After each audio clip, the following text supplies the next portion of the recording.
요즘 직업 중에 헤드헌터라는 그런 직업이 있습니다. 제가 10여 년 전쯤에 헤드헌터라는 직업을 가지신 성도님을 만난 적이 있습니다.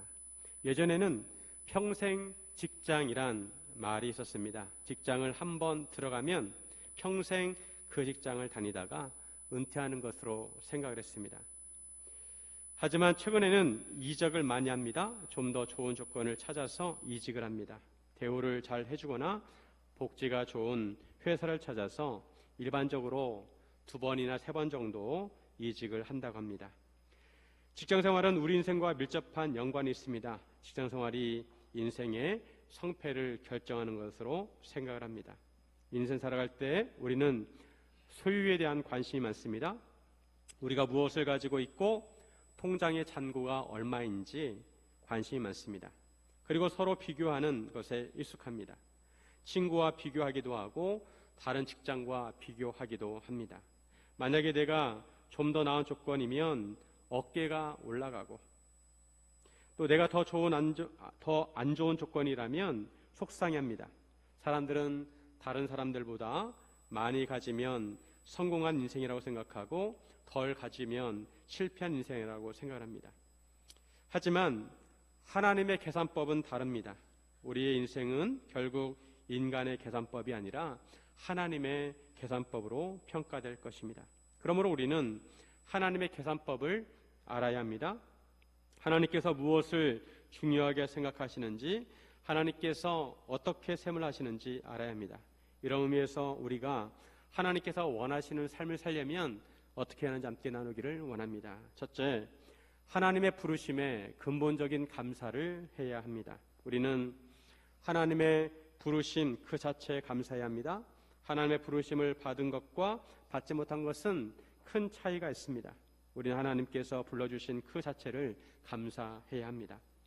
요즘도 일자리를 구하기가 쉽지 않습니다. 요즘 젊은이들만큼 공부도 많이 하고 똑똑한 친구들이 없습니다.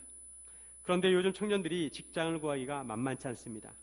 우리나라가 1980년대만 하더라도 경제가 발달하면서 회사마다 많은 직원을 뽑았습니다. 그래서 그때는 비교적 직장을 구하기가 수월했습니다. 그런데 1997년 IMF 사태를 맞이하면서 많은 회사가 무너졌습니다. 그러면서 많은 사람들이 일자리를 잃게 되고 또 많은 가정이 경제적인 고통을 겪게 되었습니다. 10년에 한 번씩 이런 어려움이 찾아왔습니다. 2008년에 금융위기가 있었고 2020년에 코로나가 있었습니다. 우리나라도 이제 경제 성장률이 2% 정도이기에 앞으로 또 점점 낮아질 것이라고 합니다. 그만큼 경제 성장이 둔화된다는 것입니다. 그러면 일자리가 그만큼 줄어들게 됩니다. 요즘은 청년들만 일자리를 구하는 것이 아니라 은퇴하신 분들도 제2의 인생을 위해서 직장을 구합니다. 그래서 노량진 학원가에 가면 은퇴하신 분들이 많다고 합니다. 자격증을 따기 위해서 공부하시는 분들이 많다고 합니다. 얼마 전까지만 하더라도 노량진에는 공시생들이 많았습니다. 공무원을 준비하는 청년들이 많았습니다. 그리고 그전에는 입시생들이 많았습니다. 그런데 요즘에는 50대, 60대가 자격증을 따려고 공부를 하고 있습니다. 일자리를 구하는 것은 그만큼 우리 인생의 중요한 부분입니다. 오늘 본문에서도 일자리를 구하는 사람들이 나옵니다. 예수님 당시에는 오늘날에 비하면 그렇게 일자리가 많지 않았습니다. 직업의 종류도 많지 않았습니다. 예수님께서 천국을 비유로 말씀하십니다. 1절에 보시면 천국은 마치 품꾼을 얻어 포도원에 들여보내려고 이른 아침에 나간 집주인과 같으니, 이스라엘에서는 주로 포도 농사나 올리브 농사를 지었습니다. 그래서 포도원은 이스라엘 사람들에게 익숙한 곳이고 일터였습니다. 포도 열매는 9월 말부터 우기가 시작되는 11월 전에 추수를 해야 합니다. 포도를 추수할 때 일손이 바빴습니다. 비가 오기 전에 신속하게 추수를 해야 했습니다. 그래서 그 시기에 일꾼이 많이 필요했습니다. 포도원 주인이 품꾼을 구하기 위해서 이른 아침에 사람을 구하러 장터에 나갑니다. 그 당시에 장터에는 이를 구하러 온 사람들이 있었습니다. 오늘날도 인력사무소에 일을 구하는 사람들이 있습니다. 주로 건설 현장에 일할 사람들은 새벽에 나가서 기다립니다. 그러면 일꾼을 구하러 온 사람들이 일꾼들을 태우고 건설 현장에 갑니다. 그처럼 포도원 주인은 일꾼을 구하기 위해서 이른 아침에 장터에 나갔습니다. 그 당시 이스라엘 사람들은 보통 해가 뜨기 시작할 때부터 해가 질 때까지 일을 했습니다. 오전 6시에서 오후 6시까지 일을 했습니다. 포도원 주인은 하루 품삯으로 한 데나리온씩 주기로 하고 품꾼들과 약속하고 그들을 포도원에 들여보냅니다. 그리고 주인이 제3시에 장터에 나갔는데 놀고 서 있는 사람들이 있었습니다. 이스라엘에서는 시간을 계산할 때 해가 뜰 때부터 그때를 기준으로 시간을 계산합니다. 그때 오늘날 오전 6시가 이스라엘에서는 0시였습니다. 그래서 제3시는 오늘날 오전 9시에 해당이 됩니다. 이스라엘 시간에 6시간을 더하면 됩니다. 맨 처음에 포도원에 들어간 사람들은 오전 6시에 들어갔고 오전 9시에도 주인이 장터에서 일을 자를 구하는 사람들을 찾아서 그들을 포도원에 들여보냈습니다. 주인은 그들에게 내가 너희에게 상당하게 주리라. 구체적으로 금액을 말하지 않고 상당하게 줄 것이라고 했습니다. 품삯을 상당하게 주겠다고 했습니다. 그리고 제6시와 제9시에도 주인이 나가서 그와 같이 했습니다. 오후 12시와 오후 3시에도 품꾼들을 불러서 포도원에 들어가게 했습니다. 그뿐 아니라 제11시에도 오후 5시에도 주인이 나갔는데 그때도 서 있는 사람들이 있었습니다. 주인은 그들에게 너희는 어찌하여 종일토록 놀고 여기 서 있느냐라고 하자 그들은 우리를 품꾼으로 써주는 사람이 없습니다 라고 하였습니다. 그러자 주인은 그들에게 포도원에 들어가라고 합니다. 포도원 주인은 장터에서 일자를 구하는 사람들을 품꾼으로 사용을 했습니다. 이른 아침뿐만 아니라 오전 9시, 오후 12시, 오후 3시, 오후 5시에도 일거리가 없어서 서성이는 사람들을 품꾼으로 고용을 했습니다. 이처럼 주인에게 부름을 받고 포도원에 들어가서 일을 하는 사람들은 그래도 그날은 헛되지 않게 보내게 되었습니다. 그래도 포도원에서 일을 하면 그 품삯을 받을 수가 있습니다. 그래서 가족들을 부양할 수가 있습니다. 오늘 본문의 말씀은 사실 일과 품삯에 대한 말씀이 아니라 구원에 대한 내용입니다. 하나님의 구원은 인간의 노력으로 되지 않습니다. 하나님의 은혜로 구원을 받습니다. 그래서 구원은 하나님의 선물입니다. 하나님께서 불러주셔야 구원을 받을 수가 있습니다. 우리가 아주 이른 시간에 부름을 받든 아니면 아주 늦은 시간에 부름을 받든 부름을 받은 사람은 하나님의 은혜로 구원을 받습니다. 그렇지 않고 하나님의 부르심을 받지 못한 사람은 구원을 받을 수가 없습니다. 구원은 전적으로 하나님께서 결정하시고 하나님께서 불러주셔야 구원을 받을 수가 있습니다. 아주 어렸을 때부터 부르심을 받은 사람도 있고 모태신앙도 있고 죽기 바로 직전에 하나님의 부르심을 받은 사람도 있습니다. 예수님께서 십자가에 달리실 때 옆에 있던 강도처럼 임종전에 부르심을 받은 사람도 있습니다. 저도 가끔 병상에 계신 분들에게 복음을 제시하기도 합니다. 그러면 감사하게도 복음을 듣고 예수님을 영접합니다. 예수님을 믿으십니까? 물으면 예 라고 대답을 하십니다. 그처럼 늦게라도 예수님을 영접하면 구원을 받습니다. 이것은 예수님께서 약속하신 것입니다. 예수님을 믿으면 구원을 받는다고 약속하셨습니다. 로마서 10장 9절과 10절에 보시면 내가 만일 내 입으로 예수를 주로 시인하며 또 하나님께서 그를 죽은 자 가운데서 살리신 것을 내 마음에 믿으면 구원을 받으리라. 사람이 마음으로 믿어 의에 이르고 입으로 시인하여 구원에 이르느니라. 우리는 각자 하나님의 부르심을 받은 때가 다르지만 하나님의 부르심을 받았다면 그것 자체로 감사해야 합니다. 왜냐하면 우리가 구원을 받았기 때문입니다. 그래서 우리는 구원받은 것 그 자체에 감사해야 합니다. 가장 비참한 인생은 하나님의 부르심을 받지 못한 인생입니다. 오후 5시에 부름받은 사람들은 해가 지는 것을 바라보면서 얼마나 애가 탔을까요? 그들은 하루 종일 자기를 품꾼으로 써줄 사람을 기다렸습니다. 하지만 해가 저물 때까지 그런 사람을 만나지 못했습니다. 오늘도 아무 일을 하지 못하고 그냥 지나가는구나 체념하고 있었을 것입니다. 그때 포도원 주인이 나타나서 그들을 품꾼으로 사용을 했습니다. 비록 1시간이었지만 그렇게라도 일할 수 있는 것이 감사했습니다. 그들은 가난한 심령이었습니다. 우리도 이런 면에서 가난한 심령을 가져야 합니다. 아무도 우리 이름을 불러주지 않으면 대답을 할 수가 없습니다. 나에게 이름이 있다면 그 이름을 불러주지 않으면 그 이름에 의미가 없습니다. 누군가 내 이름을 불러주어야 의미가 있습니다.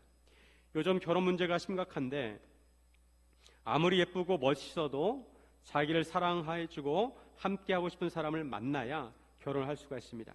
그런 사람을 만나지 못하면 결혼을 할 수가 없습니다. 요즘 골드미스들이 많습니다. 예쁘고 똑똑하고 능력 있는 사람들이 많지만 짝을 쉽게 찾을 수가 없습니다. 아무리 실력이 있어도 누가 써주지 않으면 아무 소용이 없습니다. 실제로 미국 하버드대를 나왔지만 일자리를 구하지 못하는 사람도 있습니다. 그런데 만왕의 왕이신 예수님께서 내 이름을 불러주십니다. 그래서 나를 구원하셨고 내 인생이 쓸모있고 의미 있는 인생이 되었습니다. 우리가 주님의 일을 한다는 것은 그 일의 크고 작음을 떠나서 그 자체가 감사한 일입니다. 주님이 써주시는 것 그 자체만으로도 감사한 일입니다. 사랑하는 성도 여러분, 하나님의 부르심에 감사하시기를 주님의 이름으로 축원드립니다. 둘째, 비교의식을 극복해야 합니다. 사람은 다른 사람들과 함께 살아갑니다. 사람은 관계적인 존재입니다. 그런데 문제는 서로 비교한다는 것입니다. 다른 사람과 비교해서 우월의식을 갖기도 하고 열등감을 갖기도 합니다. 하지만 우리가 하나님의 부르심을 받았다면 그 자체에 감사하고 비교의식을 극복해야 합니다. 비교의식은 하나님의 계산법에 전혀 도움이 되지 않습니다. 날이 저물게 되었습니다.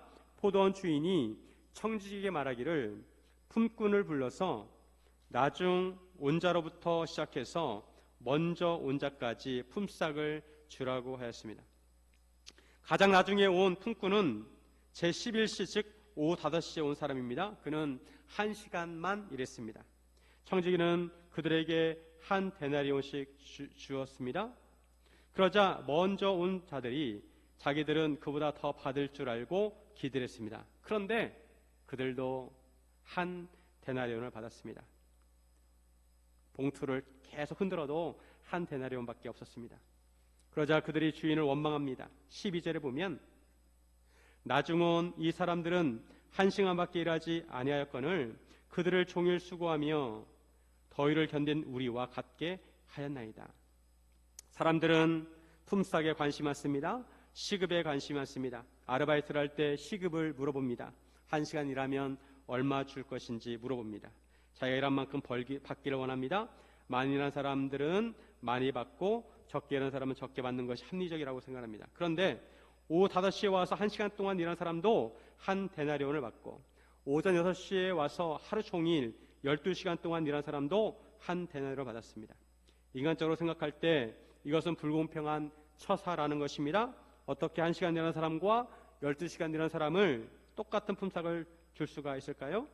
12시간 일한 사람은 1시간 일한 사람보다 12배를 받아야 합니다. 그런데 주인은 1시간 일한 사람도 한 데나리온을 주었고 12시간 일한 사람도 한 데나리온을 주었습니다. 그러자 12시간 동안 일한 사람은 입이 튀어나왔습니다.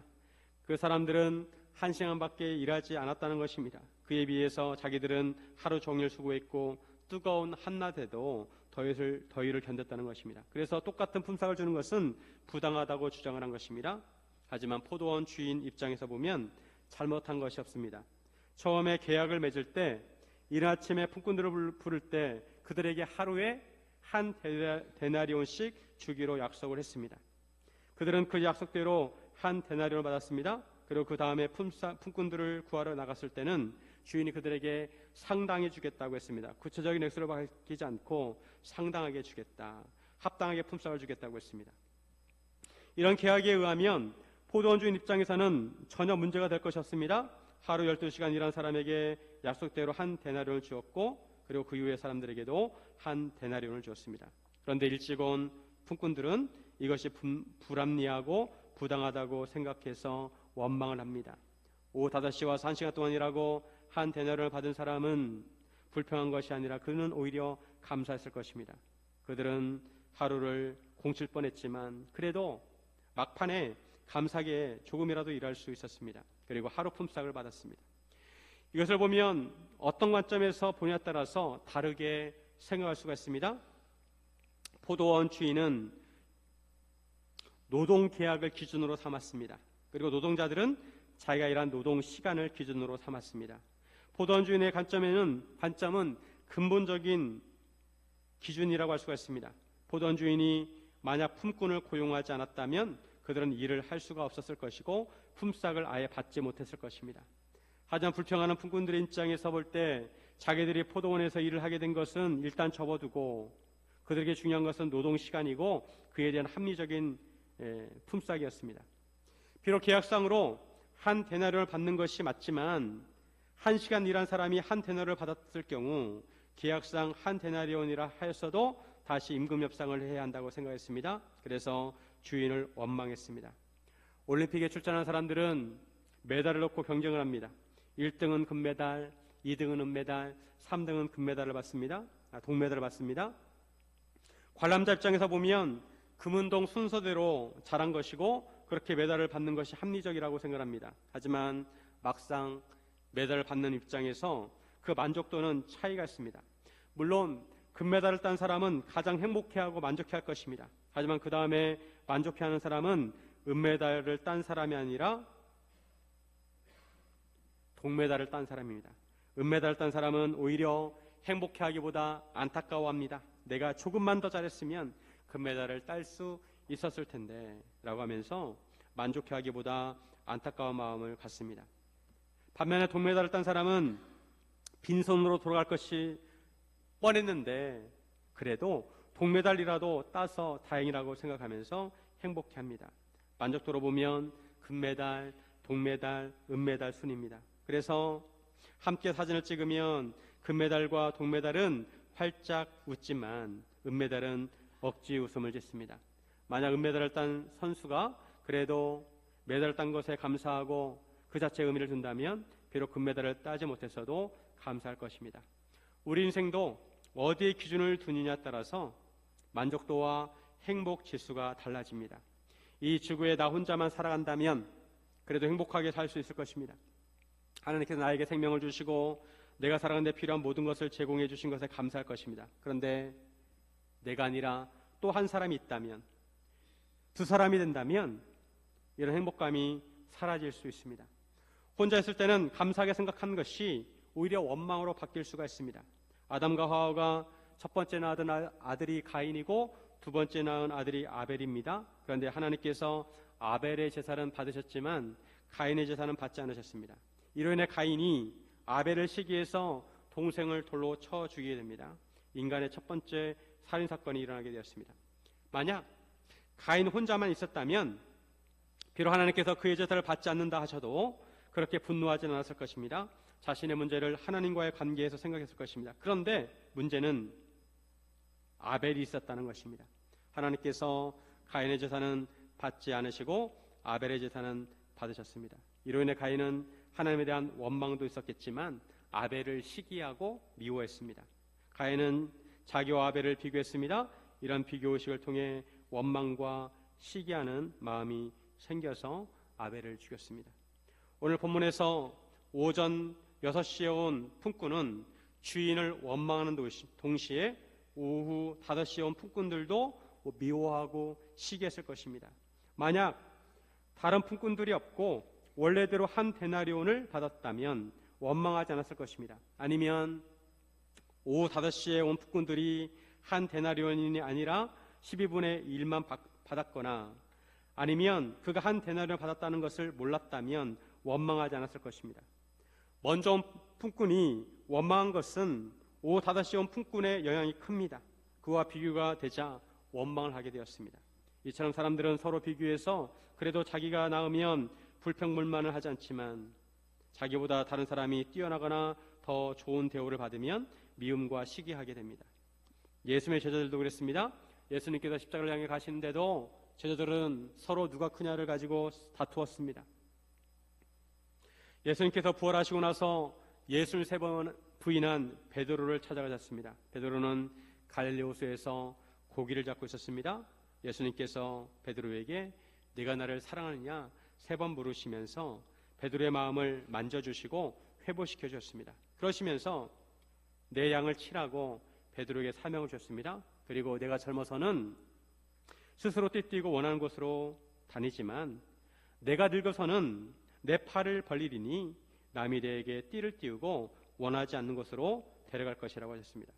그러자 그 순간에 베드로는 자기의 동역자이면서 경쟁자인 요한의 인생이 궁금해졌습니다. 그래서 베드로는 예수님에게 그는 어떻게 되느냐고 물었습니다.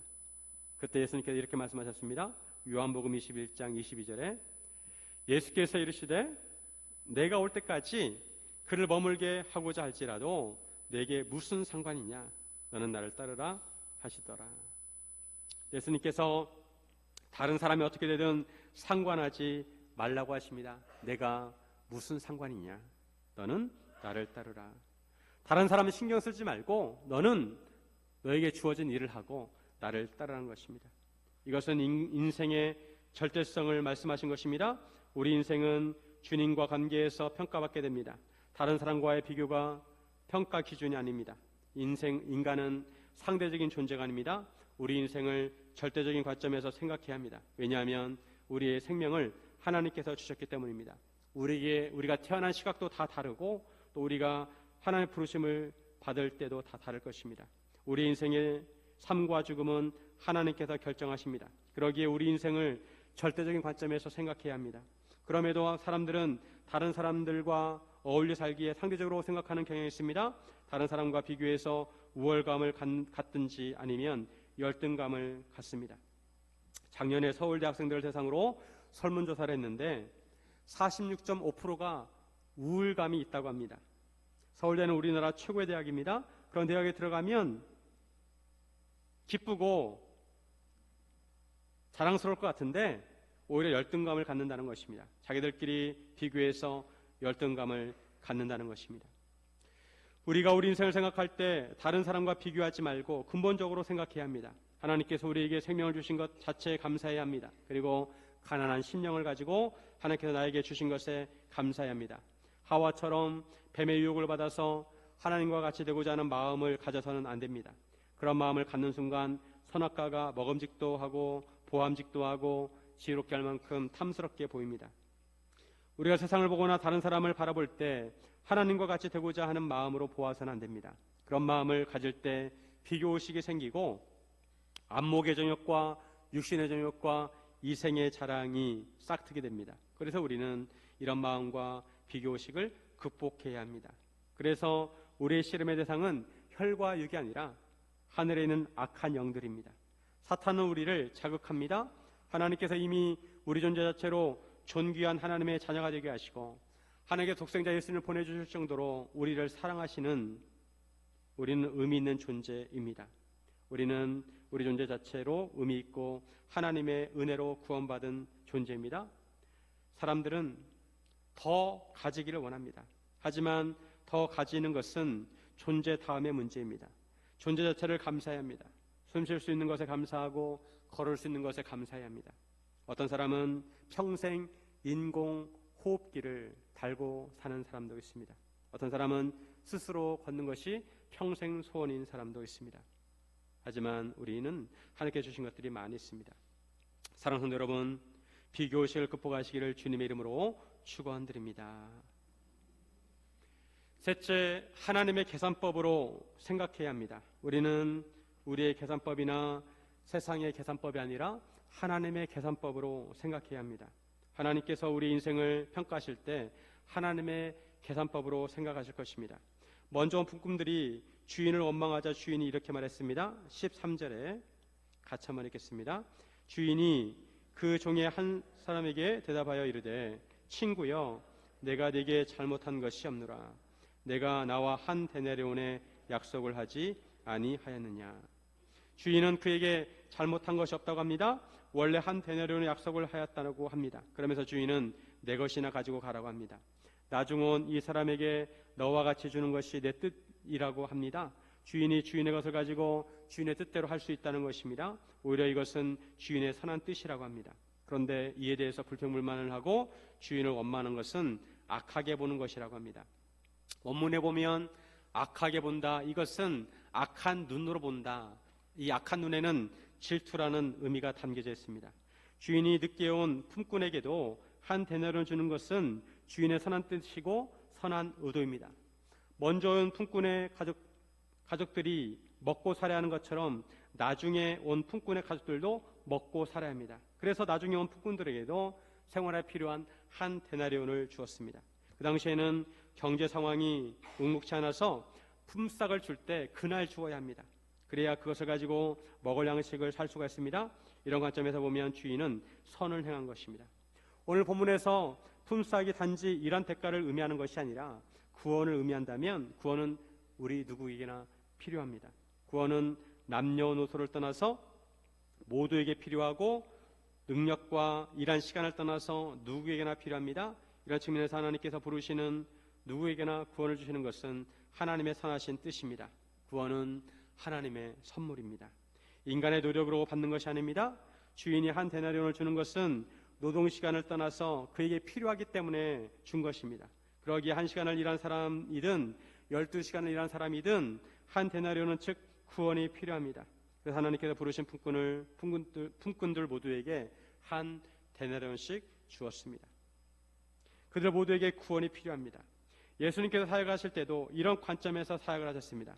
예수님께서 보실 때 하나님의 율법을 나름 철저하게 지키는 바리새인이나 사람들로부터 손가락질 당하는 세리나 창녀들 모두 구원이 필요한 존재였습니다. 그래서 예수님께서는 모두에게 복음을 전하셨고 예수를 믿기를 바라셨습니다. 우리 예수님의 복음을 듣고 믿는 사람들을 가까이 하시고 기뻐하셨습니다. 반면에 사람들이 자칭 의인이라고 하는 바리새인들을 비판하셨습니다. 왜냐하면 그들은 예수를 믿지 않았기 때문입니다. 바리새인들은 자기들만의 계산법으로 사람들을 재단했습니다. 이 사람은 이렇게 해서 부정하고 저 사람은 저렇게 해서 모자라고 자기들한테로 판단을 했습니다. 하지만 예수님의 계산법에 따르면 죄인도 구원받아야 할 잃은 양이었습니다. 그 영혼 하나를 구원하면 천국에서는 잔치가 벌어질 정도로 아주 소중한 영혼이었습니다. 그래서 예수님께서는 그런 영혼들을 부르러 다니셨습니다. 해가 질 때까지 부지런히 다니시면서 영혼들을 찾으셨습니다. 돌아온 탕자 이야기에서 아버지의 유산을 받아가지고 말아먹고 거짓골이 되어서 돌아온 둘째 아들도 하나님의 구원이 필요하고 집에 남아서 아버지 곁에서 있던 첫째 아들도 하나님의 구원이 필요했습니다. 둘 다 한 데나리온의 구원이 필요했습니다. 인간이 구원받는데 비유가 불필요합니다. 예수님께서 보실 때 나는 죄인이라고 가슴을 치면서 기도하는 세리나 서서 자기를 의롭게 생각하는 바리새인이나 모두 한 데나리온이 필요했습니다. 모두 구원이 필요합니다. 오히려 바리새인보다 세리를 더 의롭게 여기셨습니다. 이것이 예수님의 계산법입니다. 하나님의 계산법은 확실히 우리의 계산법과 다릅니다. 그래서 우리는 하나님의 계산법으로 생각해야 합니다. 모태신앙도 구원이 필요하고 임종 직전에 있는 사람도 구원이 필요합니다. 목회자도 구원이 필요하고 평신도도 구원이 필요합니다. 신앙생활을 오래 한 사람도 구원이 필요하고 이제 갓 신앙생활을 시작한 사람도 구원이 필요합니다. 교회를 세우는데 공헌을 많이 한 사람도 구원이 필요하고 이제 막 첫 발을 내딘 사람도 구원이 필요합니다. 우리는 모두 다 한 데나리온이 필요합니다. 이런 면에서 우리가 나의 인생을 생각할 때 내 생각이 아니라 하나님의 계산법으로 생각을 해야 합니다. 예수님께서 이 비유를 말씀하신 까닭은 바로 앞장 19장 끝에 나온 말씀 때문입니다. 맨 19장 맨 마지막 절 30절 이 말씀은 오늘 본문 16절에도 반복이 되고 있습니다. 16절 말씀 같이 한번 보겠습니다. 이와 같이 나중된 자로서 먼저 되고 먼저 된 자로서 나중되리라. 12시간 동안 고생하고 원망한 자는 먼저 왔지만 나중이 되고 나중 와서 1시간 동안 일한 사람은 감사한 마음으로 마음을 가졌기에 나중된 자가 먼저 되었습니다. 천국에 가면 이처럼 뒤집힌 평가를 받는 경우가 많을 것입니다. 저 사람은 분명히 하나님께 많은 상급과 칭찬을 받을 텐데 생각했지만 오히려 나중이 되고 저 사람은 겨우 천국에 들어갈 정도로 생각하는 사람이 먼저 된 자가 있을 것입니다. 우리는 알 수가 없습니다. 모든 것은 하나님께서 판단하시고 결정하실 것입니다. 그래서 우리는 항상 염두에 두기를 나의 계산법이 틀릴 수 있다고 생각을 해야 합니다. 왜냐하면 각 사람은 인생 여정이 다 다르고 인간의 시간의 흐름이 다 다르기 때문입니다.